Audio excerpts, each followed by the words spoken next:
So, good afternoon. We have studied regarding the reproduction, the productive part of the male and female, and today we will study regarding the fertilization. So, first of all, I am giving you chance. If you have any query and you want to ask, you may.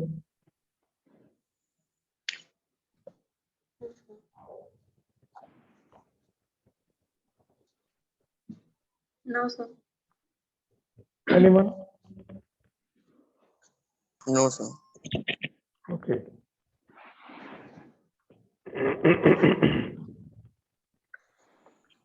So, fertilization in human being.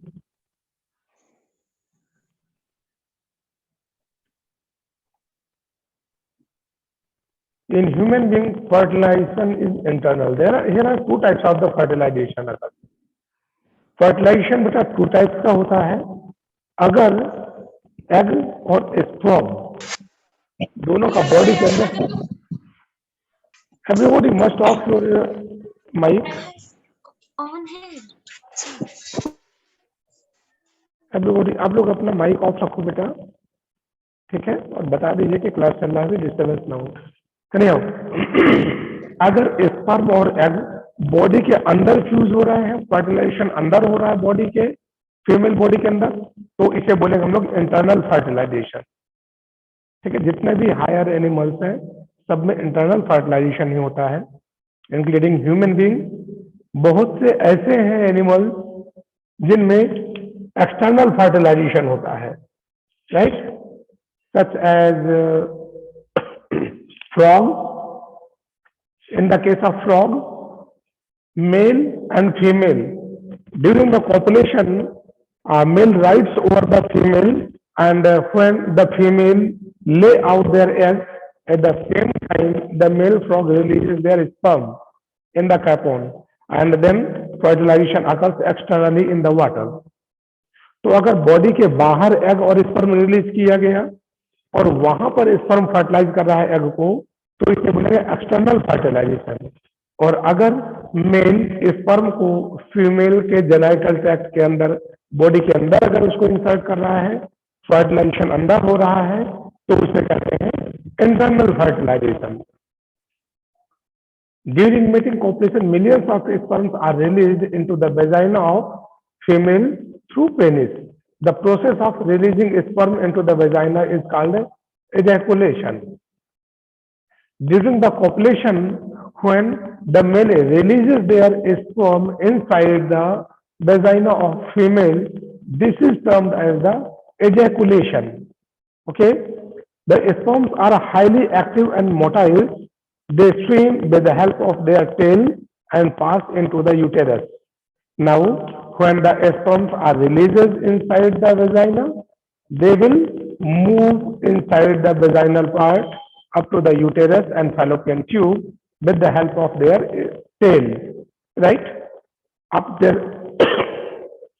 अगर कहीं पे छोटा सा तालाब वगैरह हो, आपने tadpole देखे हैं छोटे छोटे से फिशेस के लार्वा या फ्रॉग के, तो जिस तरह उनका पोषण होता है ना, तो जस्ट लाइक ऐसे टेल व्हिपलेस टेल होती है, वो टेल को मूव करके फिर फर्दर वो आगे बढ़ते हैं, right.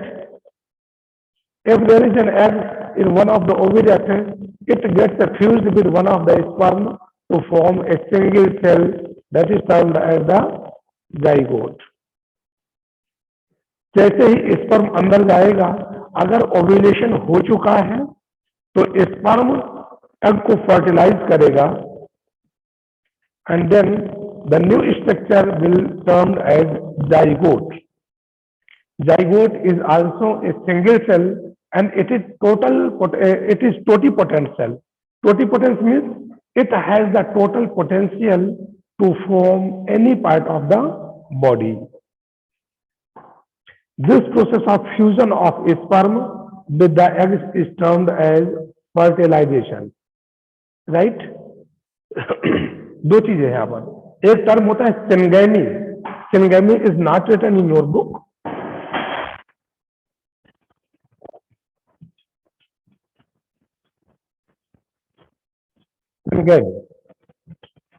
this is L, and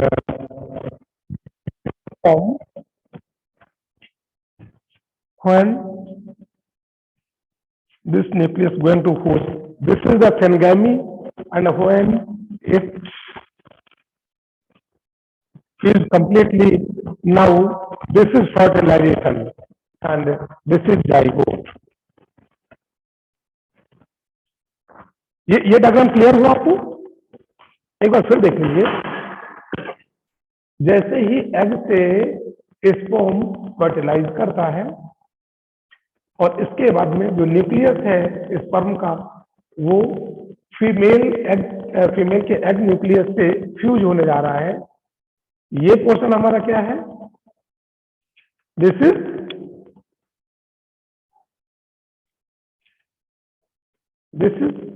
syngamy. Means अगर दोनों न्यूक्लियस आपस में आकर मिलते हैं, इसे बोलते हैं सिंगैमी। ओके, और जैसे ही ये सिंगैमी कंप्लीट होता है तो फर्टिलाइजेशन ये कंप्लीट, ये प्रोसेस है पूरा फर्टिलाइजेशन, याद रखिएगा। Fertilization is a process and syngamy is an agent. तो जब मेल और फीमेल का न्यूक्लियस मिलता है इसे कहते हैं सिंगैमी। लेकिन ये जो पूरा प्रोसेस है, this complete process is termed as fertilization. ठीक है, क्योंकि एक सिंपल सा क्वेश्चन अगर आपसे पूछ लेते हैं कि what is the difference between the syngamy and fertilization, तो आपको यही होता है, भाई सिंगैमी तो पढ़ा ही नहीं हमने, दोनों सेम चीजें। सिंगैमी मतलब फ्यूजन, फर्टिलाइजेशन मतलब फ्यूजन। तो जो होल प्रोसेस है, this whole process is termed as a fertilization, right? Now after fertilization, a covering is formed around the fertilized egg which prevent the other sperm from entering into it. होता क्या है? देखो, क्योंकि वहां पर तो millions of sperm enter किए थे। आपने लोगों ने 3 इडियट मूवी देखा होगा ना, उसमें क्या बोलते हैं? लाइफ इज रेस, है ना? और वो थोड़ा सा देखा जाता है कि बहुत ढेर सारे स्पर्म रेस करते हुए आते हैं, फ्यूज करते हैं। उनमें से कोई एक स्पर्म एग को फर्टिलाइज करेगा, और जैसे ही फर्टिलाइजेशन होगा, सेल की जो आउटरिंग कवरिंग है, आउटर कवरिंग, वो हार्ड और टफ हो जाएगी। Now no more sperm will enter inside the egg. जो ना पहले से बहुत हार्ड हो जाती है, अब कोई भी स्पर्म अंदर नहीं जा पाएगा, right?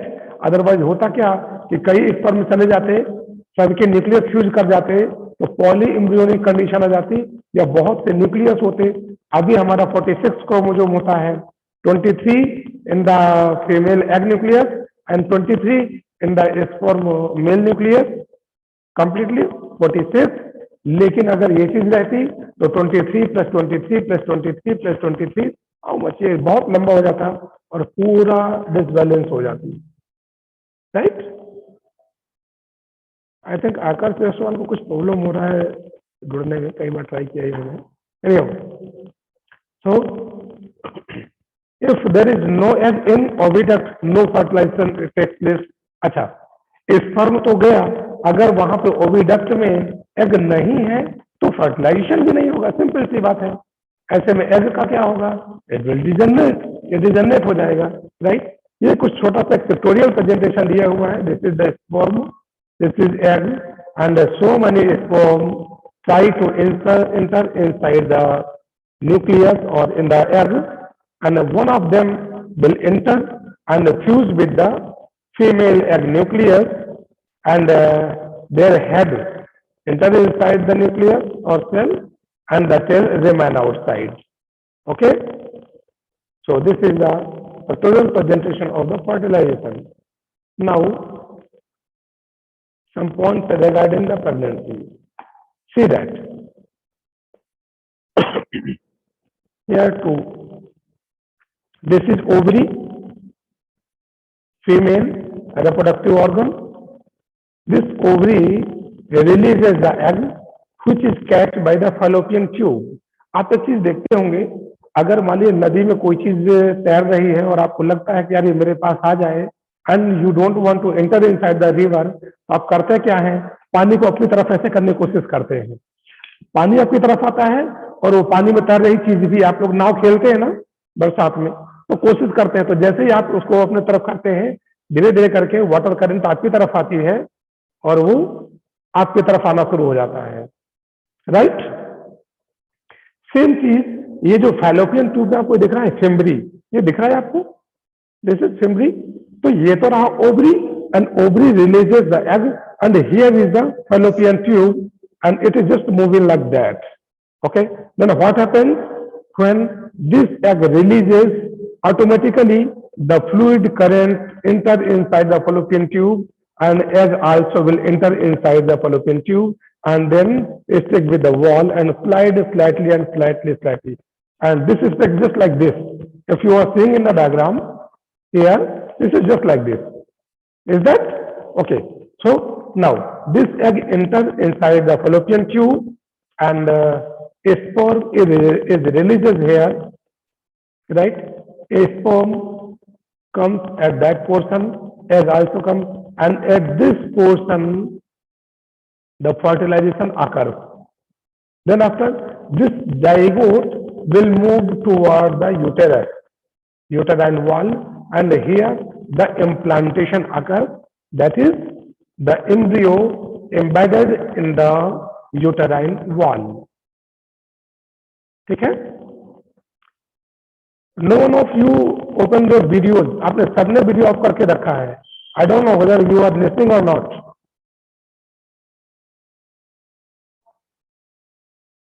You must open your videos. Shivanshu Agarwal,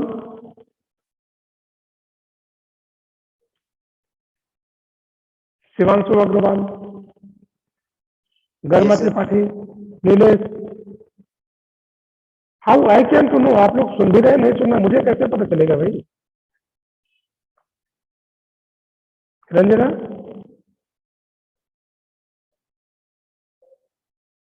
कैसे पता चलेगा कि आप लोग जो है मेरा क्लास ले भी रहे हैं या नहीं? मतलब फोन में ठीक है अटेम्प्ट कर लिए, इसके बाद सीधे निकल गए. ठीक है सर, ओके, हम समझ गए, बहुत अच्छा है ना. आप लोगों ने, कुछ बच्चों ने बोला भी था सर इसका थोड़ी सी हमको पीडीएफ दे दीजिएगा. मैंने आज ही आप लोगों को पीडीएफ भी शेयर कर दिया है ना. स्नेहा केसरवानी, अमन मिश्रा, सोमन स्टूडेंट, सबके सब ने अपना जो है वीडियो ऑफ करके रखा हुआ है. वीडियो जरूर ऑन करके रखिए, ठीक है. और अगर कहीं पे कोई चीज नहीं समझ में आती, आप इमीडिएट वहां पर टोकिए. You just imagine that is live class. बिल्कुल परेशान नहीं होइए. कोई दिक्कत होती है, आपने सोचो यार वीडियो चल रहा है, पता नहीं सर को नाराज नहीं होगा, कहीं कुछ नहीं, आपको बोलो तो सही. तो शिवांशु, ये चीजें क्लियर हुई आपको? Yes sir. Okay. Sneha? Yes sir. Okay, ठीक है. कहीं भी अगर दिक्कत होती है बता, टोक देना है, ठीक है. पूछते जाइए, हम आपको बताते जाएंगे, राइट. सो ये फर्टिलाइजेशन हुआ, और अब यहाँ पर यूटेरस पे इसको इम्प्लांट कर दिया जाता है. फर्दर अब इसका अटैचमेंट मदर के साथ हो जाएगा, और अब जो भी नरिशमेंट है और ऑक्सीजन है, whatever it is needed, it come from the mother, and its excretory system और excretory material will send out into the mother. ठीक है? Yes sir. अच्छा, आपको भी मैंने बोला था zygote, and now this is embryo. So what is difference in zygote and embryo? ये जाइगोट और एम्ब्रियो में क्या डिफरेंस है भाई? Anyone can say? Sir, zygote is single celled. When male gametes and female gametes interact with each other, they form zygote. But when zygote divides to form multiple cell or group of a cell, it is known as embryo. Very good. एक चीज और छोटा सा आपको बता दूं, जैसे zygote बनता है ना, ये जाइगोट इमीडिएट डिवाइड होना नहीं शुरू होता. आप इसको ऐसे समझो, आपने एक एप्पल लिया, और एप्पल लेने के बाद में आपने एप्पल लिया, एप्पल लेने के बाद आपने उसको सीधे कट किया, 1 2 3 4 5 6, आपने जितने, तो इसके पीसेस छोटे छोटे होते चले जा रहे हैं, होते जा रहे हैं ना, राइट. नंबर ऑफ सेल्स तो बढ़ रही हैं, लेकिन क्या साइज बढ़ा या मॉस बढ़ा? No sir. नहीं. This is cleavage. तो सिर्फ इनको डिवाइड होना, नंबर ऑफ सेल्स बढ़ रही है, लेकिन ना मॉस बढ़ रहा, ना वॉल्यूम बढ़ रहा, ना ही साइज बढ़ रहा, इसे बोलेंगे क्लीवेज. क्या बोलेंगे? Cleavage. But when each part start again division and growing into the size. Now they are termed as the embryo. अब उसे हम embryo बोलेंगे. क्लियर हो गया ना difference between the zygote and embryo? ठीक है, हाँ जी.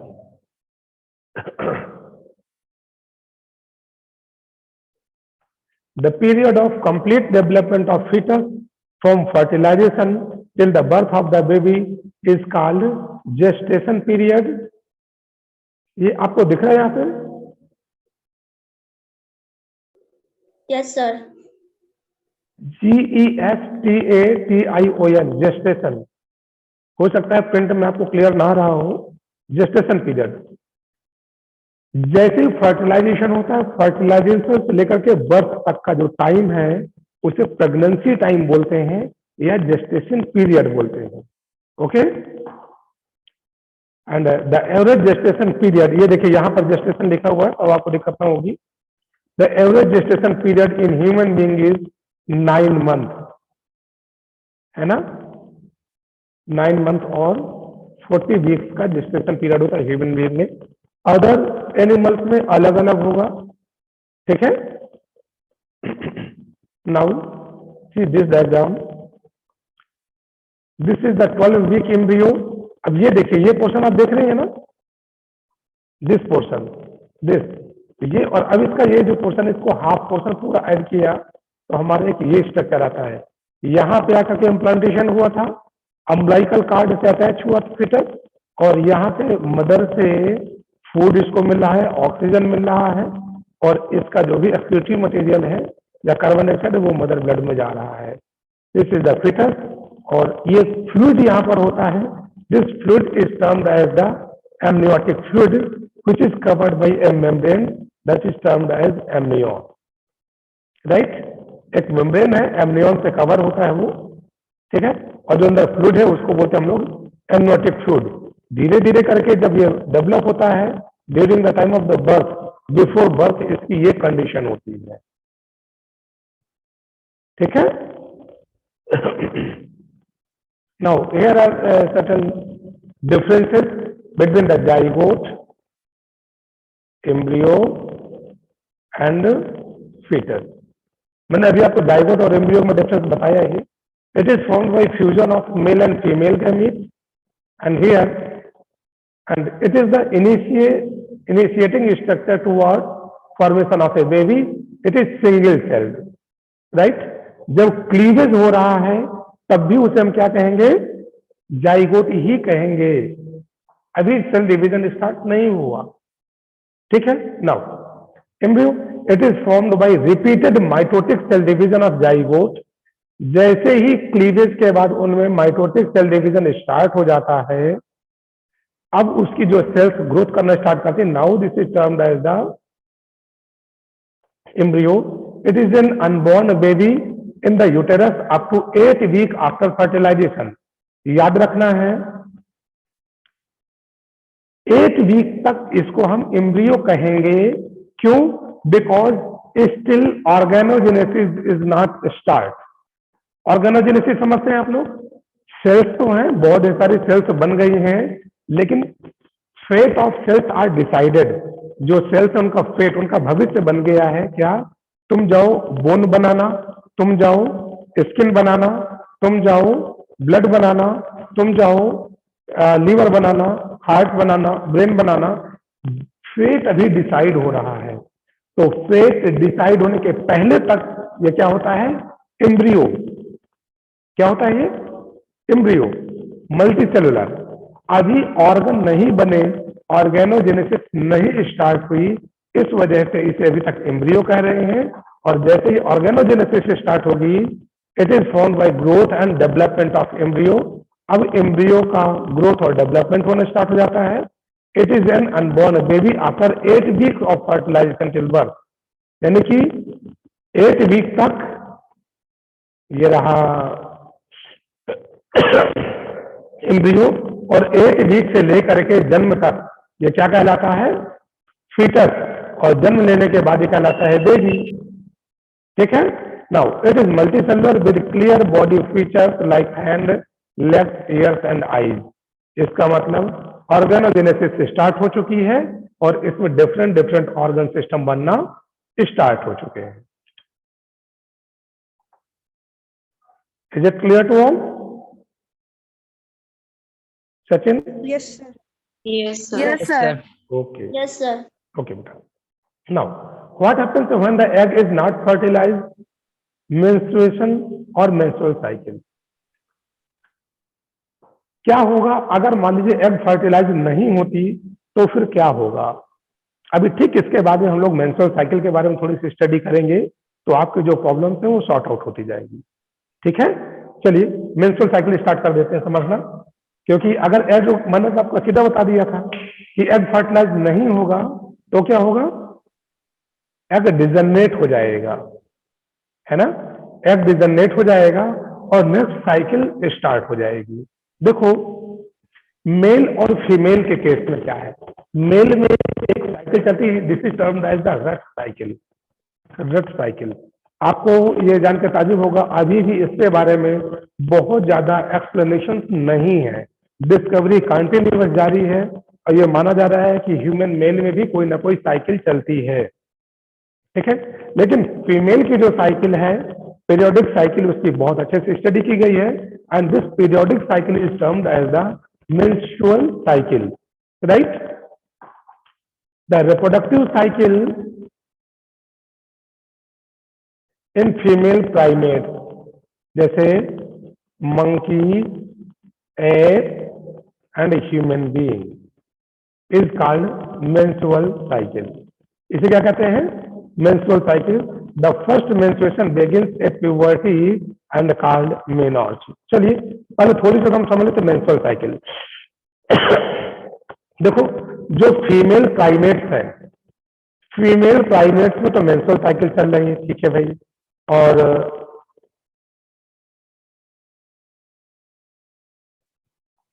जो नॉन प्राइमेट्स हैं उनमें क्या होता है भाई? प्राइमेट्स में कौन आए? मंकी, एप, जैसे आपके जितने भी मंकीज हो गए, गोरिल्ला हो गया, चिंपैंजी हो गया, ह्यूमन बीइंग हो गए, ये सब प्राइमेट में है। तो जितने भी प्राइमेट हैं, प्राइमेट में तो मेंस्ट्रुअल साइकिल होती है। नॉन प्राइमेट जैसे cow, buffalo, donkey, dog, cat, इनमें कौन सी साइकिल चलती है? इनमें एक डिफरेंट साइकिल है, this is termed as the oestrus cycle. क्या बोलते हैं उसको? Oestrus cycle. ठीक है, तो उनमें ईस्ट्रस साइकिल चलती है। डिफरेंस क्या है दोनों में? कई डिफरेंस है, बट बेसिक एक डिफरेंस मैं बता दूं आपको। जो नॉन प्राइमेट्स हैं उसमें बेजाइनल जो पाथ है वो बहुत लेंदी है। जो यूटेरस है, दिस इज यूटेरस, और यूटेरस के जो आउटर मोस्ट, देखो ये इनर लेयर है, मिडिल लेयर है या आउटर लेयर है? द आउटर लेयर, या हम इसको अगर इस साइड से बोले, so this is inner layer, this is middle layer and this is outer layer. तो जो ये लेयर है यूटेरस में सबसे आउटर साइड या इस तरफ, इसको बोलते हैं हम लोग इंडोमेट्रियम। क्या बोलते हैं? Endometrium, right? तो इंडोमेट्रियम जब रप्चर होती है तो इंडोमेट्रियम के साथ साथ ब्लड वेसल्स भी रप्चर होंगी। ठीक है, ब्लड वेसल्स रप्चर होंगी तो ब्लड ऊज आउट होगा और वो ब्लड बाहर आता है। ठीक, तो जितने भी मेंस्ट्रुअल साइकिल हैं जो प्राइमेट्स हैं, प्राइमेट्स में तो ब्लड बाहर आता है बॉडी के। ठीक, क्योंकि यूटेरस और वेजाइना के बीच का जो पाथ है वो बहुत ही नैरो, बहुत छोटा है पाथ, लेंदी नहीं है। जो नॉन प्राइमेट्स हैं जैसे काऊ, बफेलो, डोंकी, ये जो नॉन प्राइमेट्स हैं इनमें यूटेरस और वेजाइना के पाथ बहुत लेंदी होता है। तो जो ब्लड यहाँ से ऊज आउट होता है वो इसी बीच में एब्जॉर्ब कर लिया जाता है, वो वेजाइना के बाहर ऊज आउट नहीं होता, इसीलिए उसको टर्म दिया गया था oestrus cycle. Is it clear? चलिए, now the human female usually produces one mature egg per month from the onset of puberty.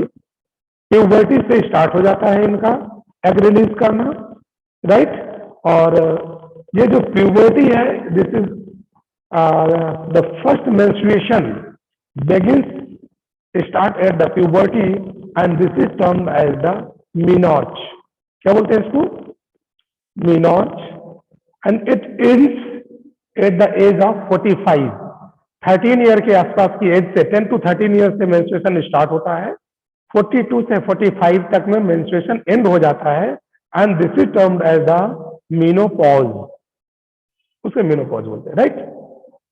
Generally ये जो साइकिल है इट रन, ये देखिए, this is the menopause at the age of 45 to 50 years, right? Now, this average interval of time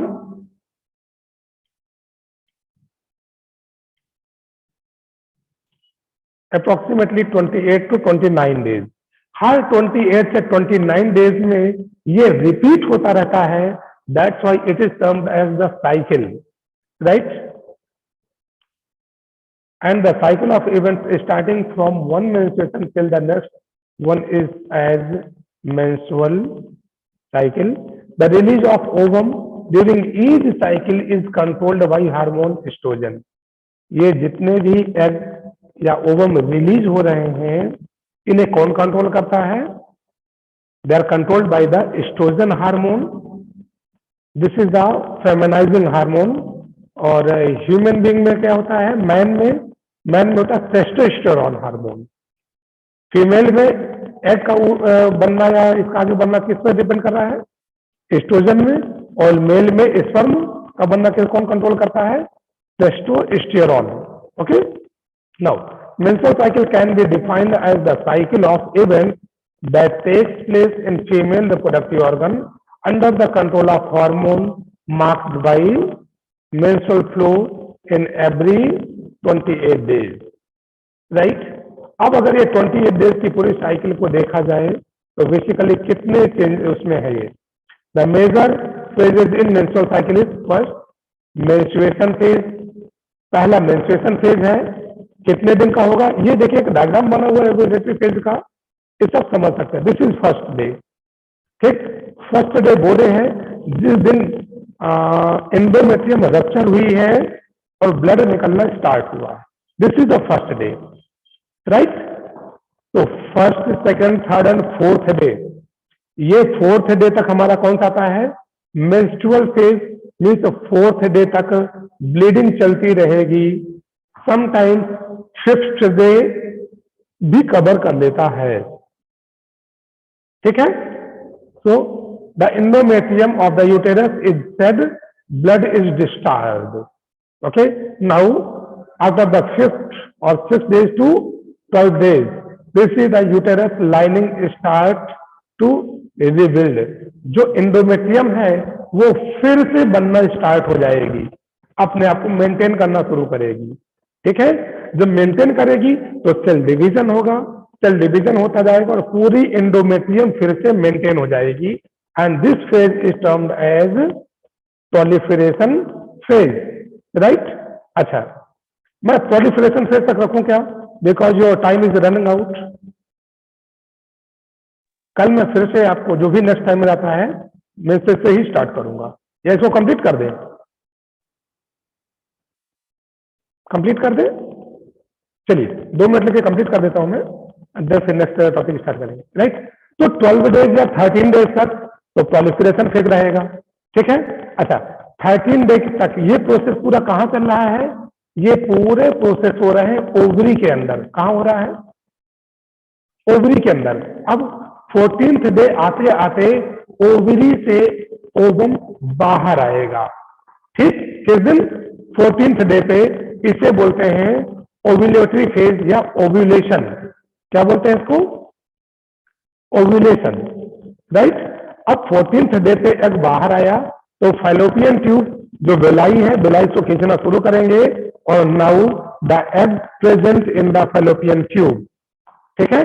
तो 14th day पे egg present होगा और 16 से लेकर नेक्स्ट 28 डेज तक हमारा ल्यूटियल फेज होगा. मीन्स इसमें एग फर्टिलाइजेशन के लिए रेडी है. हार्मोन्स बनेंगे. अगर एग फर्टिलाइज हो गया तो दूसरे हार्मोन्स बनेंगे. अगर फर्टिलाइज नहीं हुआ तो दूसरा हार्मोन बनेगा. ठीक है, अगर वो डिटेल में है तो मैं आपको बता देता हूँ, ठीक है ना। तो यहां पर सेक्रेटरी फेज भी इसको बोलते हैं और ल्यूटियल फेज भी बोलते हैं। अगर फर्टिलाइजेशन नहीं हुआ then the uterus start ready to again rupture the endometrium for beginning of the next cycle. This is your 28-day cycle. Okay? Now,